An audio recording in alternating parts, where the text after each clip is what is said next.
Transit Sports TV back again. Officially, half of the season EPL done. 19 games played. Arsenal top of the league, 45 points. City 41 points, and Liverpool fourth position, 32 points, and Aston Villa second position. I think they are 38 points or something, or 37 points, something like that. So yeah, it was massive game today. And what a day it was. Goals were difficult to come by today. 4 draws in 4 games. Fulham played out a 1-1 draw. And what's the other team? Leeds United played out a 0-0 draw at Anfield with Liverpool. And of course, today again, the last game of the day was City played out a 0-0 draw as well at the Stadium of Light. And this result was very, very massive in the grand scheme of things in the title race this season. You know, before this game, Arsenal were 5 points ahead of City. Now, that with this draw, it costs to 4 points, and this now gives Arsenal some cushion. Even if they go ahead and draw or lose a game tomorrow, they still are going to be on top of the league, and this can be very massive going into the second half of the season. And a lot of people have expected City, who have been on this winning streak. You know, usually traditionally they come strong second half of the season. So yeah, this might be massive, very, very massive. As well, Liverpool, if there was any chance of them coming into this title race, considering how poor they have been, and they have put together, I think, a run of 4 or 5 winning streak. Today, this draw again cost them off because they are now 12 points behind Arsenal.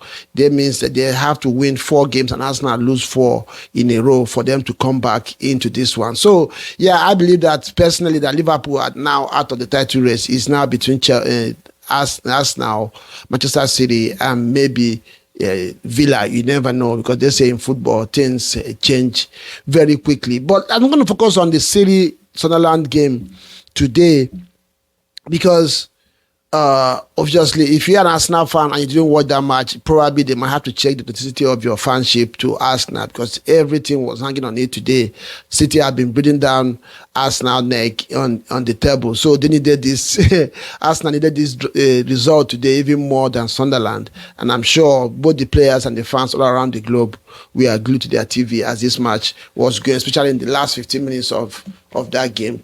And somehow Sunderland continue to do what they have been doing this season. At home, they've not lost any game. It's just between them and Arsenal, the only 2 teams that have not lost any game at home this season, and they kept that winning streak. I think no team promoted from the lower league has achieved that in the first half of the season, not losing any game at home. This is the first time it's going to be done in EPL history. So that's a massive, massive result for Sunderland today. And looking at the game, as I was watching that game, one thing that struck to me, I just remembered Crystal Palace. You know, Sunderland, strikes Crystal Palace in your mind when you watch them play. And what it is, they're not very cute in the eye when they play, but they're not ugly either.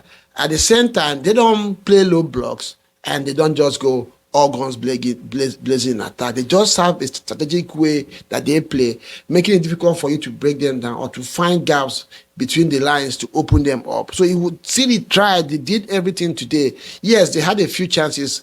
Haaland squandered one, Foden did, and Guardiola as well had a very close range header in the 6-yard box with the reflex of the Sunderland goalkeeper denying him from scoring from that spot. And so, apart from that, this game was kind of balanced, because Sunderland themselves also created chances, just that they also were not clinical as well. And they knew exactly what they came into this game to do: obstruct the flow of the game for City and try to find joy in the first half on the left side of their game through Ndinga.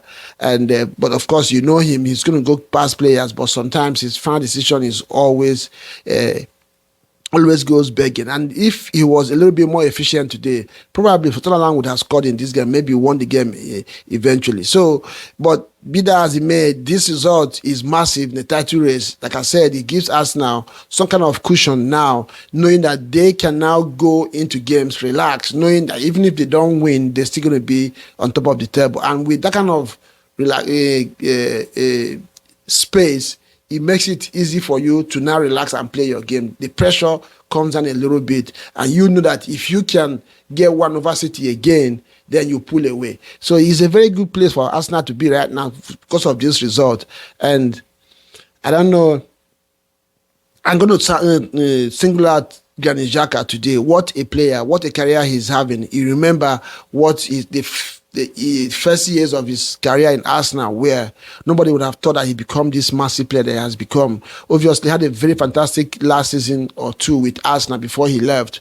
Went to Germany, won the league with Leverkusen unbeaten, and came back to now be the orchestrator of this Sunderland team, leading them, directing and orchestrating play. The rhythm, the flow, the tempo of the way Sunderland plays just goes through Granit Xhaka, and he cannot just but give him kudos that the way he has reinvented himself and has now become a key figure. And that takes me to the second point. Arsenal are just having everything going for them, recruiting people all over the league to help them get this one over the line. Remember, their ex-players are now also into it. Eddie Nketiah has scored at Anfield to win Liverpool earlier in this season, and Smith Rowe and Iwobi did theirs some weeks back as well. Today again, Granit Xhaka has led the Sunderland team to deny City all 3 points today. So yeah, Arsenal are using everything that they have. When you talk about small margins, like Arteta always does, these are the small margins. Maybe they sold these players to be a force to help them in winning the league. Who knows? So let me know, do you think Arsenal have agents all around the league to help them get this one over the line? So it's really going to become interesting from here. And Arsenal now knows that they have a chance. If they are serious, it's time for them to maybe pull away. City as well have a very tricky game on Sunday against Chelsea, who just fired their coach. If you maybe had done your scouting ahead of that game, now it makes it tricky for City because you don't know what you're going to get. If it was Maresca, of course, maybe you know how his philosophy. Maresca worked with Pep in Man City. So Pep kind of understands how he sees football. But now he's no longer there. So it's going to be a little bit tricky for City going into that game. So I don't know how it's going to pan out. If City by any chance don't win on Sunday and Arsenal wins, then we might see what we saw last season. By February, the winners will run away from everybody. Because if City draws that game and Arsenal wins, it opens up a 6 point gap. Arsenal now have to lose 2 games for City to catch up with them, and City has to now win all their games. And this is what we saw last season with Liverpool, and they just pulled away. So Arsenal, if they are serious to win the league this season, they now have to try to put together some run of winning streak. At least the next 4 or 5 games, make sure you get the 3 point, maximum 3 points. And when between those 4 or 5 games, one of them is going to be Liverpool, and I think City is also going to be in one of those as well. So it's going to be very important for Arsenal to win the next 2 games. The next game is Bournemouth, who is also a tricky game for them. I believe they should be running up that one, and before they go to Nottingham Forest. So yeah, it's going to be interesting. Let me know what you think. You think with this result now, Arsenal are favourite to win this league, or is it still too early to call? For me, I think it's too early to call, but it gives Arsenal an edge, and it also gives them some kind of how do I want to put it now? It gives them some kind of opportunity to not be under so much pressure, have a little bit of relaxation and comfort, and go to their games, win their results. And Arsenal as well on them are welcoming some of their big players. Kai Havertz is coming back. Declan Rice probably will be back next week. And of course, Calafiori are going to be back as well, because City welcome back Rodri today, who also was influential, but obviously they did not win the game. But it's going to be massive for them as well going to the second half of the season. So let's know what this one. Let me know what you think about this one. Who is going to be the favorite? Do you think Arsenal are not going to win this league, and why do you think so? And don't forget to subscribe if you have not done so. Like and share, and please make sure notification buttons are hit, because some people tell me they have not been seeing our videos, and when I checked, they did not hit the notification button. Make sure they are all on, so that we can have an interesting title title race this season as well. The AFCON is on also on Transit TV. We have our daily update on those games as they go. So let me know what you think, and I'll see you again next time.